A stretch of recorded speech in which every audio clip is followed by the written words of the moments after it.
In this video I'll show you how to make realistic skies in Blender, and you don't need any HDRIs, any add-ons, just Blender. Also, if you want to download the scene from this video tutorial and explore it yourself, it's on my Patreon along with tutorials, masterclasses, assets and add-on. Link in the description. So, I get asked all the time how to make realistic sky in Blender. And since Blender 5 introduced the new sky texture with multiple scattering, I use almost a sky texture in Blender, no HDRI, something else.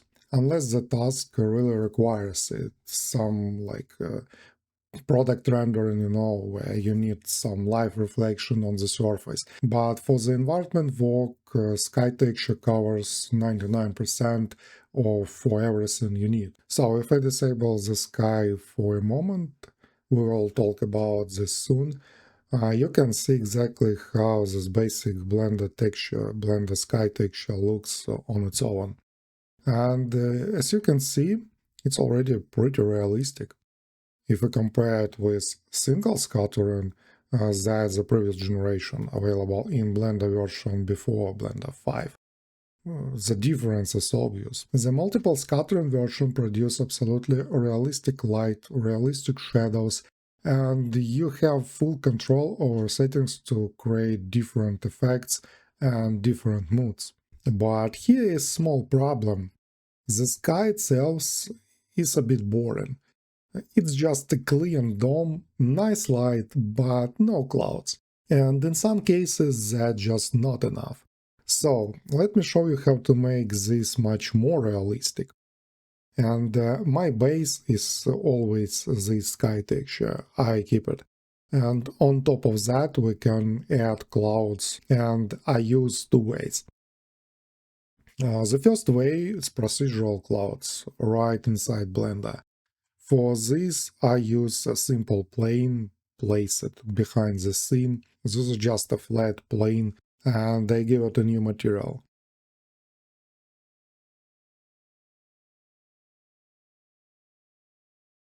All you need is a noise texture,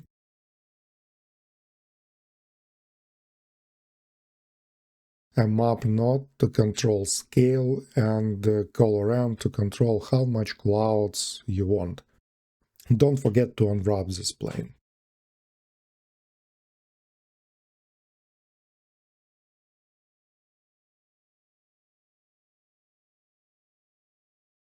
Now let's work with this noise texture to get realistic cloud shapes. First of all, I increase details, push it to the maximum value, 15, and luminarity. I hope it's correct. So adjust this to get the right noise details. Then, using the color ramp, set the range closer to what looks like natural clouds. The key is to use this noise as an alpha on this plane. And just like that, you already have procedural clouds sitting over the sky texture. And for better result, you can also connect this created texture to emission and increase the string slightly. This lets the clouds shine, which is exactly what real clouds do. You can scale the clouds using this mapping node, and using the color ramp you can control how thick or soft this appears. Switch to maybe B-spline for overcast look, or keep it sharp or for dramatic clouds. And the result is already amazing. But now, to make this more natural, I add gradient texture as a mask.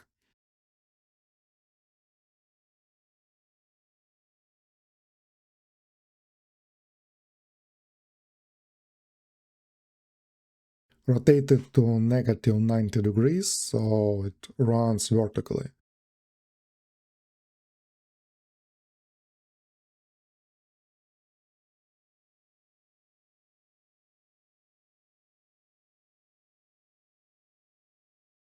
Then I use a mix color node, noise to slot B and slot A is going to be black color. And use this gradient texture as a factor. This fades the clouds near the horizon, which is exactly how clouds behave in real life. They thin out and disappear as they approach to the horizon. No. So they are not so sharp on the horizon line. This is what creates the feeling of air perspective, the sense that your sky is really dome, not just a flat backdrop. You can also enable 4D mode in this noise texture and use this W value for finding better result. Alright, but personally I prefer a bit another approach. And this is the one I used most often. So it's a real sky photo, but here is the scene. It's not just a simple photo just dropping on the plane. Finding one perfect photo that matches your scene exactly. The horizon line, the light direction, the color, the mood, that can take forever. Sometimes it's generally difficult to find something that works for everything at once. So I almost always combine multiple photos in one shader right inside Blender. So some kind of like matte painting, but right in Blender. The first image is a white sky photo, something with nice horizon line with some distant mountains. This immediately adds depth and perspective. I find this on free stock sites like Pixabay or Pexels. I honestly don't remember exactly, but there are millions of other photos which you can use in Blender. The second image is cloud photo, a real cloud photo from stock that I want to layer on top. For both, I use Principal BSDF and connect it to emission as well, because the sky is a light source and the using emission strings means these photos also contribute to the lighting of the scene. And to combine them, I use a mix shader. And again, the same gradient texture trick as a factor. This places the clouds in the upper portion of the sky and keeps the clean horizon at the bottom, exactly like a real sky. Now the problem with combining two photos from different sources, they rarely match in color, as you can see. Different cameras, different conditions. So I use RGB curves node and hue saturation node on the cloud image to match them. In this scene, the wasteland is a desert, teal and warm tones, so I shift the hue slightly to match the background sky. And a little contrast with RGB curves. Yeah, now they feels like one image. And finally, air perspective. Even the sky has this. Things further away, closer to the horizon, get lighter and hazier. To fake this, I add one more gradient texture, inverted, white at the bottom. So I mixed it with color, close to the sand and dust of the ground. Then I use a mix color node to blend this subtle haze into the bottom of this sky plane. And now the horizon dissolves into atmosphere instead of just cutting off sharply. This is the same gradient trick I use almost everywhere in my scenes, not just for sky. So combining these two images with color correction and the gradient mask, this is my matte painting technique done entirely in Blender's shader editor. And finally, volume. Volume here is not light source, it's just atmosphere, haze, some dust, that subtle layer of air that ties the sky and the ground together and makes everything feels like it exists in the same world. So I talked about volumes in the details in previous video, how to use it like lighting for background and atmosphere. Watch it in the corner or find the link in the description to this video.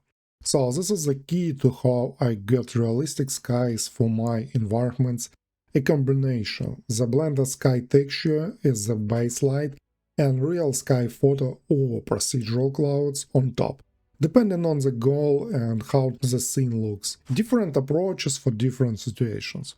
But the core idea is always the same. Sky texture gives me realistic light, realistic shadows, realistic sound, and the image layers or procedural clouds gives me realistic sky background, combined with a little volume and post-production, and this is the result you see here.